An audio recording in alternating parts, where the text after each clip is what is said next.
It's been just over a week since my last EV News episode, so here's a few more newsworthy items.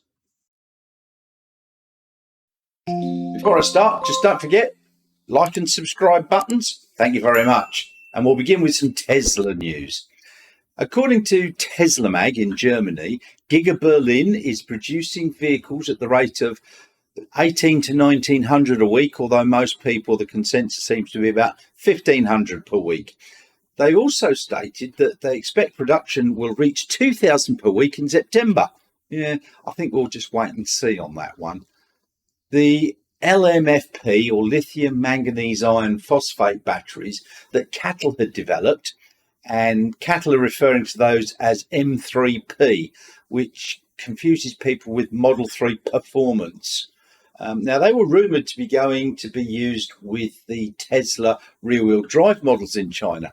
But Tesla has denied these rumours on Weibo, which is the Chinese equivalent to Twitter, I think.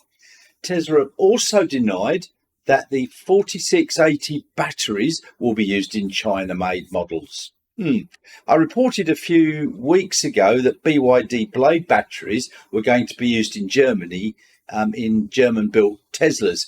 Well, the Model Y with the BYD battery has now been registered in the EU, so that's going ahead. Tesla recently did a 3-for-1 stock split, and now that's in effect.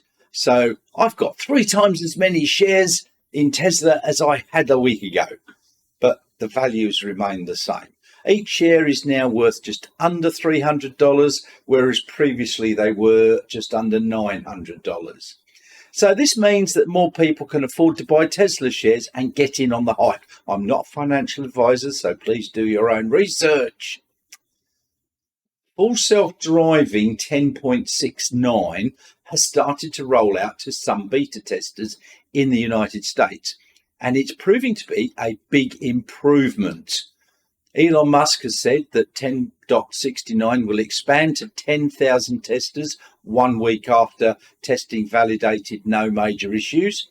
And if all that went well, 10.69.1 should be released on August the 28th, which is this weekend. And following another week or so later, 10.69.2 should be released to all beta testers in the US, which is about another 90,000. They've got about 100,000 beta testers at the moment. And along with that, Tesla announced that the full self-driving price would increase to $15,000 US, up from the current $12,000 US. Yeah. Here in Australia, we don't yet have the navigate on city streets of our full self-driving software, but it costs 10,100 Australian dollars.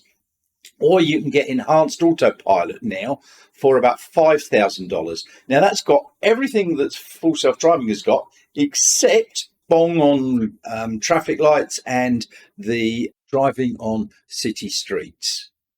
So when we get the full self-driving here with the driving on city streets, I reckon the price will jump significantly and will probably cost over $23,000. That equates to about the 15,000 US. What do you think? Do you think that's a bit much? Or, well, I don't know. I mean, that's as much as a cheap car nowadays in Australia. After the mess of the introduction of the Atto 3 in Australia, with warranty, service costs and so on, what's due from BYD soon? Well, the Dolphin, or Atto 2, should be the first off the mark. I expect orders will possibly start December, with the cars due to arrive early to mid 2023. Hopefully these cars will be priced very reasonably, say under 40,000. Then there's going to be the Seal, or the Atto 4, due mid to end of 2023. I expect the price on that will be in the $50,000, maybe $55,000 range, because it's going to be a direct competitor with the Model 3. BYD have also said that they're working on a medium SUV, which is a competitor for the Model Y, and a dual cab ute. That's truck for all you Americans. No idea on the prices of these yet, and they probably won't get to the Australian market until 2024. BYD has also confirmed it's going to launch a new premium brand, with the first model to start at over $146,000 US. That's pretty premium. They expect to launch it at the end of this year, and it's going to be a hardcore off-road model. They've also announced a performance variant of its flagship Tang SUV.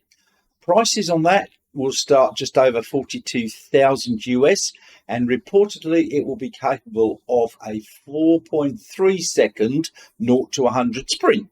Not bad for an SUV. Unfortunately, it's going to be a plug-in hybrid and will have a 45.8 kilowatt hour battery. Well, BYD do still make plug-in hybrids. After the debacle with the service costings of BYD Atto 3, Zcar have just published an analysis of the average costings of EVs in Australia. And as you can see, costs vary wildly. If you exclude some of the more luxury brands like Mercedes, Audi and so on, the Atto 3 does come in as one of the most expensive to service, although it is still cheaper than a petrol car to service, which is almost twice the price. Xiaomi Auto, which is the smartphone giant's auto arm, has announced that its first car will come in two specs. The lower spec model will have a BYD LFP battery, and the higher spec will use the CATL cell-to-pack Keylin ternary lithium batteries. Xiaomi has also announced that it will be using NVIDIA's Orin chip for its intelligent driving platform. The 25th Chengdu Auto Show should begin today whilst I'm recording this. Hopefully we'll see a lot of new battery electric vehicles being shown there, such as a new Chery EV or two. The Denza D9 EV should also be there. Denza is owned by BYD, having bought the majority of shares back from Daimler. GWN makes the Haval vehicles, and we get those here in Australia. And they've announced that the sub-brand Haval will stop the sales of ICE models by 2030. This means that it will join BYD as the other Chinese manufacturer to stop selling internal combustion engine vehicles. California also announced that it's going to ban the sale of ICE vehicles from 2035. So they will be joining a growing bunch of states and countries to similarly ban the sale of ICE cars by a set date. It's not really that radical. Norway and South Korea plan on banning all new ICE car sales by 2025. It's only a couple of years away. And some other places have announced that it'll go from 2030, including UK, Denmark, Netherlands, and many, many more. Toyota has said that there's no demand for EVs. These comments came from Jack Hollis, who's the Executive Vice President of Sales at Toyota Motor North America.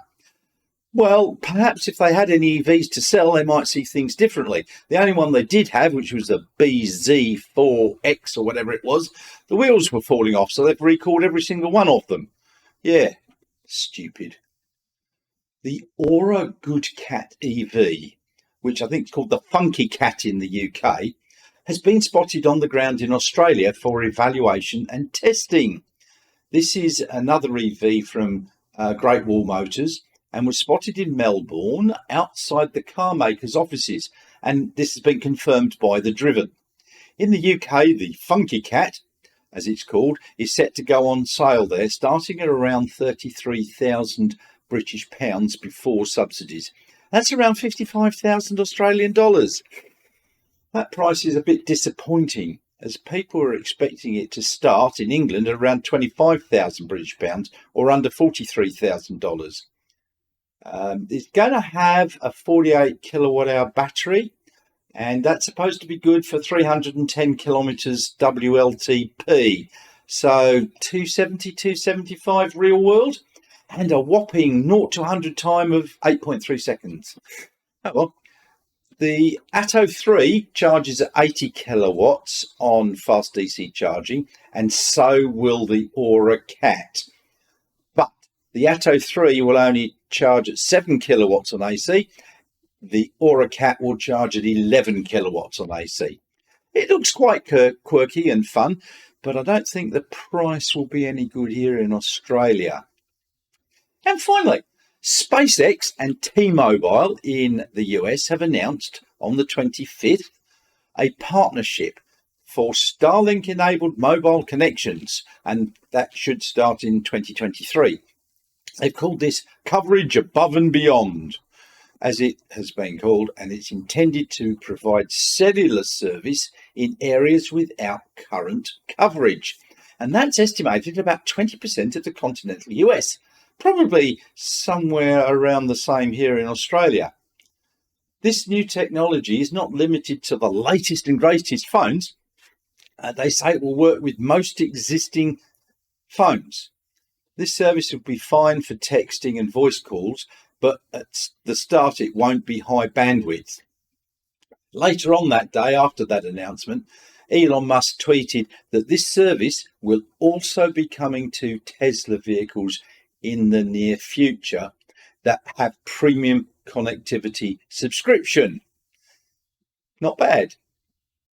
Phew. Well, we got through that. Thanks for watching. Please don't forget, click the like and subscribe buttons below. Feel free to make any comment, and I'll see you all soon.